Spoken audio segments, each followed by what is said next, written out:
برطانیہ کی immigration policy میں ہونے والی چند اہم اپڈیٹس۔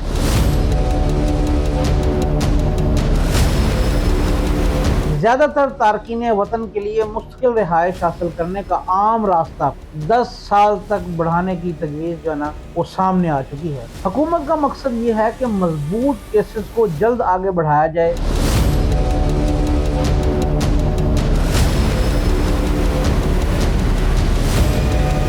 برطانیہ کی امیگریشن پالیسی میں ہونے والی چند اہم اپڈیٹس کے بارے میں آسان اور مختصر انداز میں بات آج کریں گے آپ کے ساتھ۔ سب سے پہلے ہم بات کریں گے جو زیادہ ڈسکس ہونے والے دو کیٹیگریز ہیں، جس میں کیئر ورکرز ہیں اور دوسری ہے ILR یعنی مستقل رہائش کی۔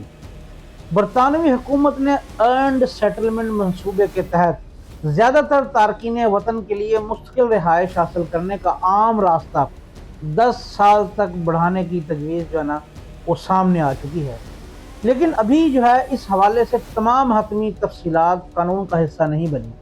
حکومت کی جانب سے یہ بھی کہا گیا ہے کہ کچھ اہم شعبوں میں کام کرنے والے افراد، خاص طور پر ڈاکٹرز اور نرسز جیسے پبلک سروس ورکرز کے لیے مستقل رہائش حاصل کرنے کا راستہ کم مدت کا ہو سکتا ہے۔ اسی وجہ سے کیئر ورکرز کے لیے بھی کسی استثناء یا رعایت کا مطالبہ اور بحث ابھی صرف جاری ہے۔ لیکن یہاں ایک بات سب سے اہم ہے کہ کیئر ورکرز کے لیے 5، 6 یا 7 سال کا کوئی نیا حتمی ILR راستہ ابھی قانون نہیں بنا۔ اس لیے سوشل میڈیا پر گردش کرنے والی ایسی خبروں کو وہ حتمی فیصلہ سمجھنا بالکل بھی درست نہیں ہوگا، اس پہ بالکل بھی کان نہ دھرے۔ اب بات ہم کرتے ہیں دوسری تبدیلی کی، یعنی اسائلم سیکر انٹرویو سسٹم ہے۔ ناظرین، 3 اگست سے نافذ ہونے والی تبدیلی کے تحت حکومت نے مرج رجسٹریشن کا طریقہ متعارف کرایا ہے۔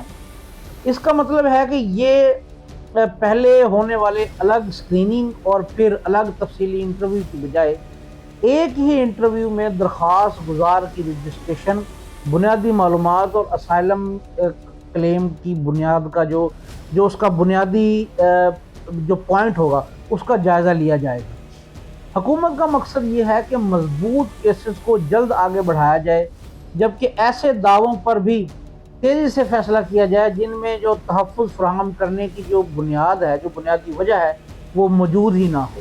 لیکن اس کا یہ مطلب ہرگز نہیں کہ ہر اسائلم درخواست کا فیصلہ پہلے ہی انٹرویو میں لازمی ہو جائے گا۔ درخواست گزار کو قانونی مشورہ لینے، متعلقہ ثبوت فراہم کرنے اور اپنے تمام اہم دلائل پیش کرنے کا موقع بدستور حاصل رہے گا۔ اب بات کرتے ہیں ان لوگوں کی جو پہلے سے برطانیہ میں موجود ہیں اور ILR کے منتظر ہیں۔ اس وقت سب سے اہم بات یہ ہے کہ حتمی فیصلہ آنے تک کیا سرائیوں سے آپ گریز کریں، پھر باقی باتیں وہ آپ سوچیں۔ تو ناظرین، اس پوری صورتحال کو سمجھنے کے لیے 3 چیزوں کو الگ الگ رکھنا بہت ضروری ہے۔ ان میں سب سے پہلی ہے حکومت کی مجوزہ جو ارنڈ سیٹلمنٹ کی اصلاحات ہیں، دوسری ہے کیئر ورکرز کے لیے ممکنہ رعایت یا استثناء، اور تیسری ہے 3 اگست سے نافذ ہونے والی اسائلم انٹرویو کی تبدیلی۔